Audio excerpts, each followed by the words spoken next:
It's tough to find good NFT projects right now. So today's video, we're talking to the 4 best NFT communities that I think could rip in the bull market. We're talking to Space Riders, The Plague, Toxic Skulls Club, and Pixels. 4 projects with amazing communities. So today we talk to them. Let's get into it. All right, I'm with one of the most dynamic forces in the NFT space. I'm with Pawns from The Plague right now. Welcome to my YouTube show. Let's talk about The Plague. We're talking about the best NFT communities today. What is The Plague? Yeah, well, hey, thanks for having me. The Plague of Frogs is an NFT project. Our core mission is to decentralize opportunity for our holders. And so we minted in April. And since then, we've been building our community out and building the infrastructure to execute on our plans for the long run. Obviously, being in the bear market slows things down, but we've been growing both from a community standpoint and from a project standpoint. And like I said, we've been building our infrastructure in the background, waiting for the right opportunity to launch some of these sub businesses we've got going. One of the things that impresses me about The Plague is I had one of my homies in the Discord yesterday jump in and showed off his new,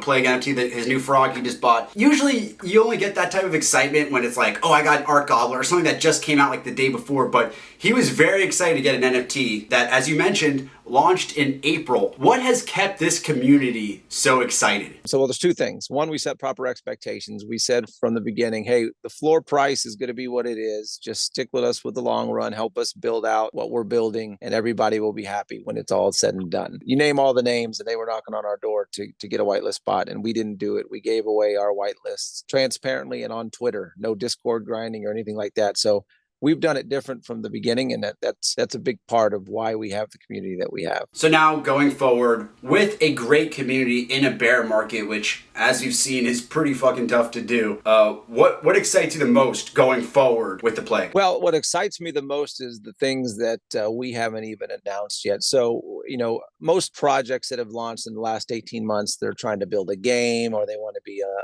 they want to sell their IP. And we'll probably participate in both of those things, but our main goal is to build separate revenue streams outside of the traditional PFP marketplace. And so we're building use cases for NFTs, like in supply chain. We just launched our E2E NFT, which kind of solves one of the issues with holders being rewarded for all the marketing that they're doing. So we're building out separate businesses to build revenue streams and to use NFTs for something other than PFPs. We don't believe that there's going to be a huge market for PFPs as it is today. I think they'll always be in use, but we're banking on a different route for NFTs in the future. I'm not gonna lie, I've been sleeping a little bit on The Plague. What's the announcement that I missed in the past couple of months that you think is pretty big and I should know about? So we're moving our FRG token into a DAO governed by frog holders. Then from a demand standpoint, we're creating businesses that will generate demand in the form of buybacks. So these businesses will make profit. The profit will buy back the FRG. So we're creating a demand outside of traditional NFT demand that will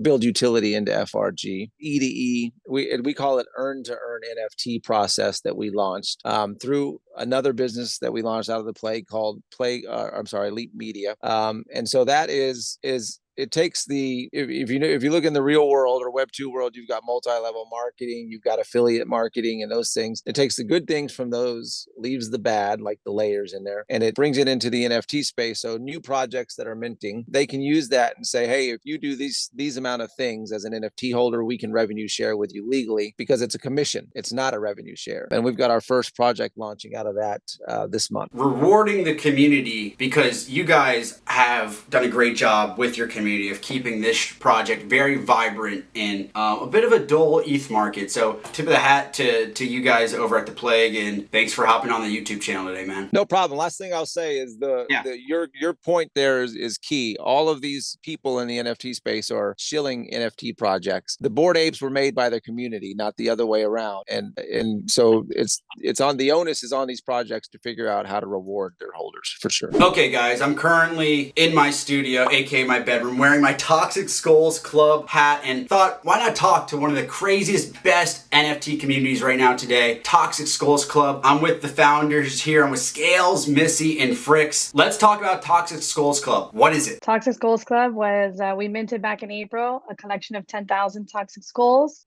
We minted out in 18 hours in the beginning of the bear market. So we're proud of that. And then we've continued to build globally with our brand. And we have the strongest community in the game. Even before it became popular, I am a bias with our community. I think it's a utility in itself. And so we're very proud of that. We've always been transparent since day one. You'll always find us in the chats. People met us in our first in real life event here. We're all born and raised in Miami. Well, let me ask you, we talked a little bit about the community, and that's kind of the focus of today's video. Toxic Skulls Club, whenever I have a Twitter space, whenever I make a post about the community, anytime I see it on my timeline, which is almost every day, I'm reminded about this strong community. How did it become so strong? We're always there. That was part of our bucket list, to be there for our community. We didn't want to be like founders that no one ever spoke to. So people have a direct line to us always. And I think people see the authenticity behind it. Almost a lot of ideas that we've implemented into TSC have been from our holders. So the fact that we're able to listen to them and to implement a lot of the ideas that we've brought to life. We keep the community's voice heard. You know, we, like she said, we implement their ideas. We don't let them feel like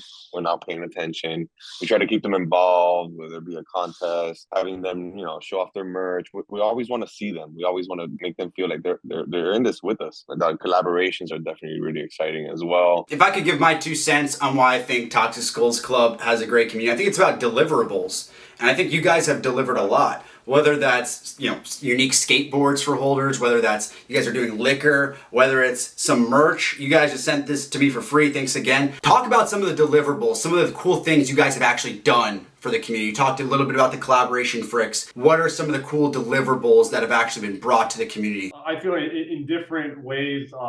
And I think the one-liner, they're talking about, like, our big thing has always been under-promising and over-delivering. And I think it's one thing that the community sees, that, hey, we're not going to come out and promise all these crazy things and then not meet their expectations. We always want to go above their expectations. But I think, look, we have deliverables in the sense of like the NFT world, rather than, giving a whole new NFT right off the bat. We did like the canister airdrop, that then they were able to use those canisters on their, original Toxic Skulls Club NFTs to create what we call the Project Prep version. So it's completely gasless. They can go to the site, use their canisters, and they basically get a totally second TSC art that they can use for IP rights, which is one big thing that we've been trying to, I say equip our community in, giving them, use of their IP rights and kind of, educating them on this. And now what we're trying to shift is giving IP opportunities to our community. So we just had the first one where we did the Toxic Skulls Club rum, which right now we're in the middle of getting samples of the different, flavors and all that, which again, we wanted to bring the holders in along on this journey. So we did polls with them and saying, hey, if you had a rum, what flavor, what ingredients would you want to see in it? I think the cool thing with this opportunity was we're not just taking this rum and slapping a TSC logo on it and calling it a day. No, we kind of did like a little contest between our holders so that, there's one lucky winner that's actually going to get their NFT on the holders only bottle, plus get a revenue share of profits from that bottle. We did the airdrop of the canister, and we gave it like a short-term use and a long-term use. The short-term use was getting the Project Prep, them getting a totally second skull that they can use for their IP rights. But then the long-term use was they can go ahead and burn, 3 of these canisters to create a hazardous canister, which that will then burn, you can burn that to get a new NFT from a very, very limited collection, because there's only 7,000, canisters. You need 3 to make, this new one. So the max that you're going to get on this is 2,333. So this is going to be a very, very exclusive, limited, drop in that. But I think it's like thinking ahead. I think we've always looked at Toxic Skulls Club as more than just an NFT project, as really a global brand to be recognized, and I think we're putting the steps in place to achieve that. Global brand definitely coming together. I see that. A merch drop last week you guys mentioned. Winter collection. It's our 3rd collection, and just listening to our holders and our feedback, and Fricks, not only a co-founder, but is the artist of the project. So it's great to be able to bring all these request ideas and stuff to life. And the winter collection, winter's coming. Winter's coming. Make sure to stay cozy with some TSC apparel. Thanks again for coming on YouTube, guys. Okay, I'm with Zubik from Space Riders. Your community has held so strong through tumultuous times. Tell me the secret sauce to the Space Riders community. How is it so strong? Started out, as kind of an art-based project. Cab and I, we both are just creators, and we really wanted to deliver something people could enjoy right off of the bat. just art wise, community wise, right? Of course, the art was good and great. Cap did an awesome job. Captured a lot of people, captured a good audience, but the community was really close just right from the get-go. Something that we right away, we noticed, like, we have a very strong community. We have a lot of talent in this community, a lot of good creators, and the way that we wanted to push Space Riders forward. And I mean, everything in the space, you got to pivot quickly and come up with new ideas and stuff. And really, what we wanted to do as a whole with SR was move forward as focused, obviously, as a community project. The community's huge. We always highlight that the community is something that we take pride of in this project, but we really wanted to put a focal point on that and make sure that people in the community can get opportunities to be highlighted within Space Riders, whether that be in our ecosystem, Star, or in the shop, or we do services and stuff, right, where people onboard others. And really what we're trying to do with SR in the long run, create quality stuff, products, deliver out a lot of things. Yeah, you guys have been consistently killing it in this bear market. What's the thing that you're most proud of that you've built during this market? I'd say specifically something that I've always liked as we created the OG pass, which was basically, there's 1,000 of them. It's like an alpha pass, the separate Discord, kind of where all the trading goes down, but it was completely minted with Star. So basically the OG minters, kind of a short story back to where we went to our mint, we had to reduce the price. So we were kind of making up a bit for those OG minters. They were able to mint this pass with their Star that they had earned from holding Space Riders. And basically that minted out all 1,000 passes. It took about a week.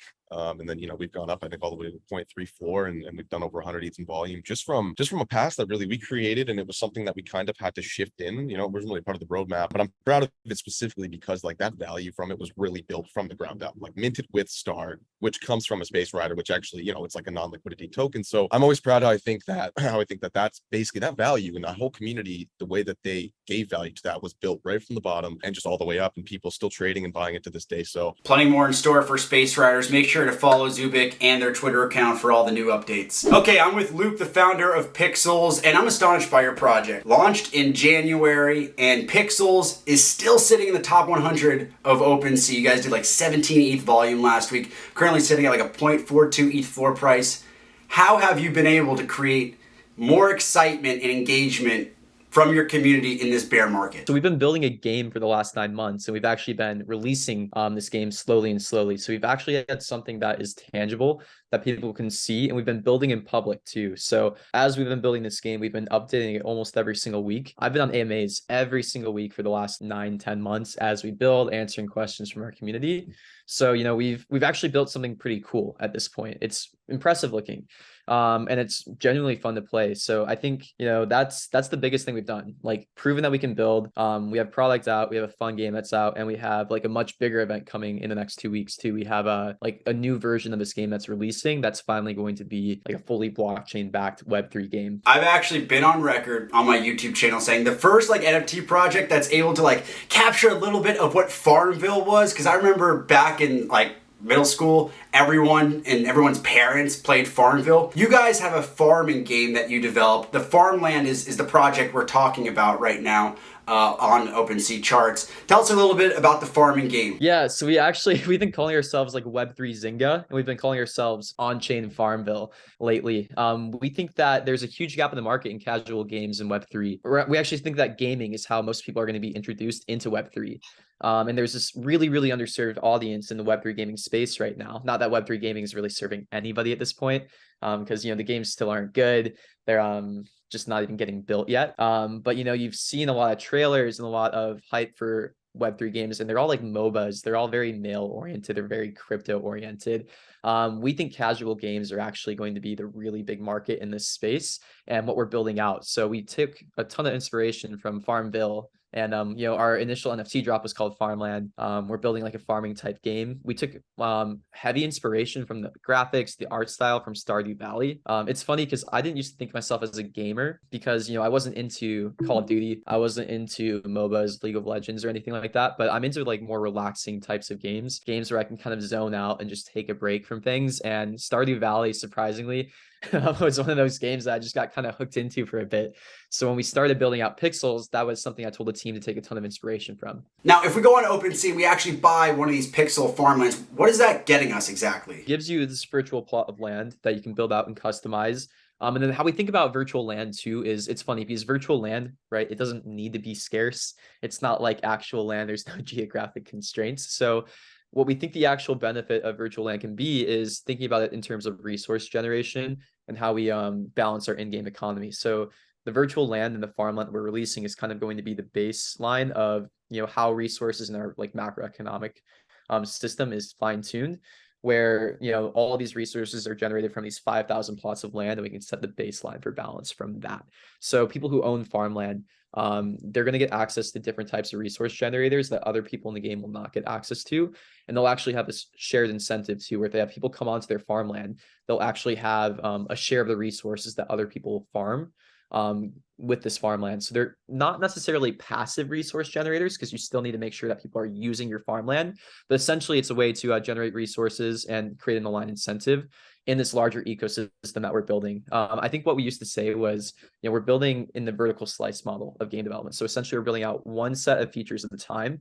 We're building this farming simulation type game first. We're going to be adding more core loops or secondary loops as we build and progress. You know, we have a secondary loop coming out in like the next 2 to 3 months. So it won't just be a farming game, but we're going to add some other things for you to do. And this farmland will kind of be the whole base of resource generation in this much larger game world that we're building out. We'll definitely want to stay engaged with Pixel's secondary loop coming out soon, like you said, and the farming game right now has been a huge hit. Currently making waves in the NFT gaming space, where it's a lot of just like trailers and then games nobody really wants to play. So thanks to Pixels, and thanks for coming on to the show today. Yeah, appreciate it. Thanks for having me. All right, boys, that's the video for today. Appreciate you guys watching. Make sure to like and comment. And if you're new to the channel, subscribe. I really appreciate it. It helps out the channel. Also helps me convince people I have a real job. But thanks again to all my snipers. If you want more alpha, make sure to go pick up an Only Snipers pass. Also, I'm working on something mysterious. Go follow Something's Fishy. New project I'm working on. Until then, boys, remember to say gang, gang!